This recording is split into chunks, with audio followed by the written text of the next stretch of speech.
Hey guys, Rice here, bringing you another StarCraft 2 beta commentary, and it would appear that I'm having a little of an issue already. I'm trying to stream this while I cast it, but for some reason, it says I'm not live, and that's not good. Alright, so just so you guys know, I'm doing a little bit of an experiment here right now. I'm both casting this live, as well as trying to record it to Fraps, so I can upload it to YouTube at the same time later. And not entirely sure if this is going to be, if this is even going to work. To be honest, I've never done this before, but it seems like a fun idea if I can do both at the same time. So if you guys ever want to, you can check my stream, watch it there live, or you could just check it out on YouTube later. So regardless, I got a really fun game here, and so even if for some reason it doesn't go through, this is definitely going to be a game that goes up on YouTube, even if it takes a little bit longer than usual. So in the blue Protoss at the bottom middle on Metalopolis, by the way, the map that these two guys are playing on, we have Liquid Nazgul, and some of you guys might know him, some of you might not. Those of you who frequent TeamLiquid.net would know Liquid Nazgul is the man. That's right. He is one of the top players over there for the Liquid team. Team Liquid has a Liquid team, that's right. And he's playing up against TheLittleOne. And this is actually for the Team Liquid Invitational, the first ever StarCraft 2 Invitational. And why am I doing this game, do you ask? Well, you know what? I'm not even going to tell you guys. First off, just know that this is an IMBA game, and then I'll explain maybe at the end why I'm doing this game. Just imagine that one of or both of these players are very creative players and makes this very worthwhile watching. Now, it should be noted that this is just prior to Patch 7, post-Patch 6 though, so a couple of changes that you're not going to see here. So things like the static defense upgrades will not be quite as strong, meaning turrets and photon cannons and all that fun stuff. I don't even know if these guys use them in this game, just saying. Spine crawlers, not going to be used either way, but they did just buff those up a little bit. Banshees, though, if he uses Banshees, if the little one uses Banshees, they will not be as powerful as they would be post-Patch 7. But it doesn't matter. We're just going to see how things go, and should be fun. So the little one starting off with an orbital command center. Oh, man, I'm burping up dinner already. I just had Chinese food. Sesame chicken, by the way, with pork fried rice. It's the dinner special. I recommend it if you happen to live in Ohio, near the Panda the Panda Chinese food place. It's kind of funny. If only it was called, like, the Panda Bear Man, it would be, like, the most epic StarCraft food you could eat. It'd be fantastic. So anyway, it looks like Nazgul going to try to keep that scout alive as long as possible. Every time he can go about 5 seconds without being attacked, he'll regen that shield real quick, as you'll see very shortly. And basically, it'll almost basically mean he's got a completely refreshed scout in a way. You can see he's back up to 20 shield anyway. Of course, his hit points don't regen, but who cares when you got 20 shield? But it looks like it's not going to last much longer. In the meantime, it looks like the little one has also scouted out what's going on at Liquid Nazgul's base. He's going to see exactly that. He's going to see some chrono boosting of the cybernetics core, which almost always indicates that you're getting warp gate technology out of there. It's very rare that they're going to go chrono boost attack level 1 for air units. Unless you see a Stargate, then I guess maybe you have to wonder. But he's doing a pretty good job, actually. He saved up a couple of them so that he could spam them multiple in a row. That'll get him about halfway in the upgrade, I believe, before it wears off. But certainly that takes the super long time of like 140 seconds or whatever the ridiculousness is down to like 70. Back to being a very manageable upgrade to get early on. So far, not seeing anything too crazy. Looks like we are seeing Reapers, though, from the little one. The Reapers are a very fun unit that you can use to basically harass the crap out of whoever your opponent is. Doesn't matter if it's a Zerg, Terran, or Protoss. They'll do a crap ton of damage against pretty much any probe. In the meantime, looks like Nazgul going to go check out the different Xel'Naga towers. Also, by the way, I don't know if the graphics are going to come across as like fully out there, fully upgraded, fully ultra, whatever you want to say. I haven't installed the new video card yet. Alright, I'll tell you why.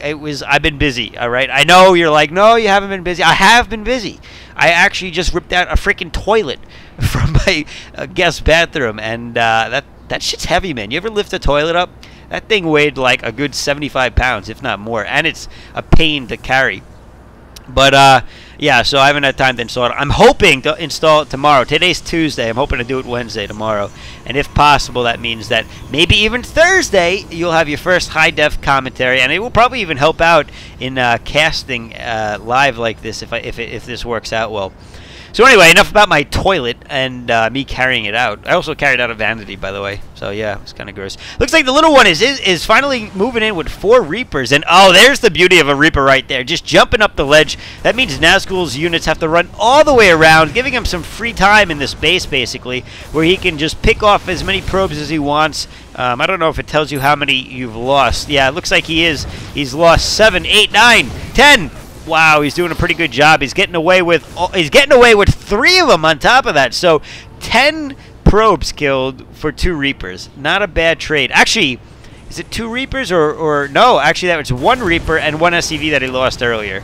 So yeah, that makes sense. All right. So anyway, a pretty good attack here. He manages to take out a whopping 13 probes before they finally go down. I'd say that's a worthy trade, slowing down the economy of the Protoss player, making him run them back and forth, and especially with this new expansion, that means that he's really hard up for minerals right now, and he's going to have a tough time pumping out of these gateways. And you can see, you know, he's got the tech ready to go. He just can't afford them yet, and he's also trying to tech at the same time to a robotics facility. So unfortunately for Nazgul, going to be slowed down a little bit, but I don't think it's going to be too big of a deal. In the meantime, we see that the little one is going to go for a fast expansion of his own. Oh, he already had it built. Look at that. He is already prepared, and he's just going to have to go land it. In the meantime, a big counterattack, though, coming from Nazgul, figuring that, hey, if my economy's hurt, maybe I can do some damage to him. Going to move in. Great force fields blocking in these Marauders. Obviously, half the benefit of a Marauder is that they can slow you and then run away and micro a little bit better. But now with that tank out and a fairly decent wall, that's going to take a little while to break down. He's going to be in pretty good shape. Probably going to cancel that bunker. May salvage this one. That one might go down. Doesn't look like the little one going to try to go down his ramp and save that quite yet. He may even have to lift off at this point because, I mean, there's a lot of units here that can attack that, and he does indeed. And he's going to lose his mule. Oh, that sucks. 340 mineral lifetime down the drain. Down my toilet bowl drain, the poop chute, as I finally saw it today after uncovering the toilet bowl. By the way, that is like the grossest thing to look at because you just know what goes down there, and you're like, ugh. Ugh.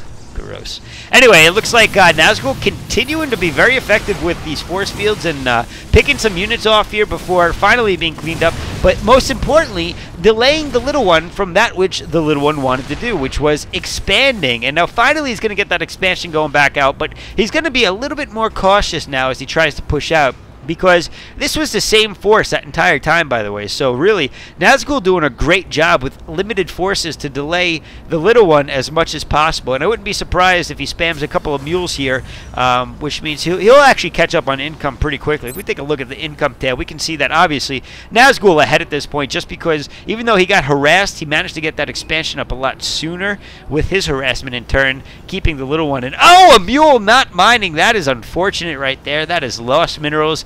Time-based unit obviously disappears and just breaks down after a while, and it is still not mining. That's every time you see about a quarter of this go down, you're talking about 80 minerals that he's just not getting, maybe even 85 or I don't know, whatever, it doesn't matter. Finally sending it off on its way, losing about 100 or so right there. Again, that's unfortunate. You want to be a little bit better with that mule control, but at the same time, it's very easy to just misclick it. As an observer, I was curious what that might have been. And so, you know, I can't blame him. And oh, look at that. Oh, 2 of them. 2 Reapers getting stuck on that Immortal. We can jump over cliffs, but we can't jump over a unit, apparently. This Immortal on the other, this Reaper on the other hand getting maybe 2 kills in the end. I don't know. I didn't see if it actually got the 2. He had 1, at least 1, maybe 2. And this is a force that you have to certainly be careful. Definitely a force to be reckoned with, because clearly he doesn't have that many forces over here. And I don't know if you know, but Immortals do a crap ton of damage against buildings. Well, in fact, they do 50 damage because almost all buildings, if not all buildings, are considered armored.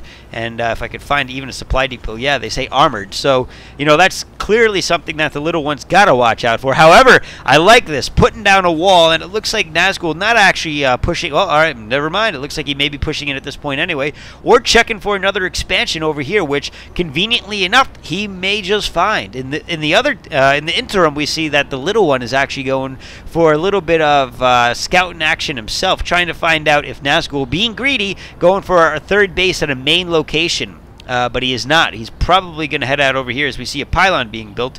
And he's also going to find an expansion of his own, but the little one, quick on the draw. Very nice. The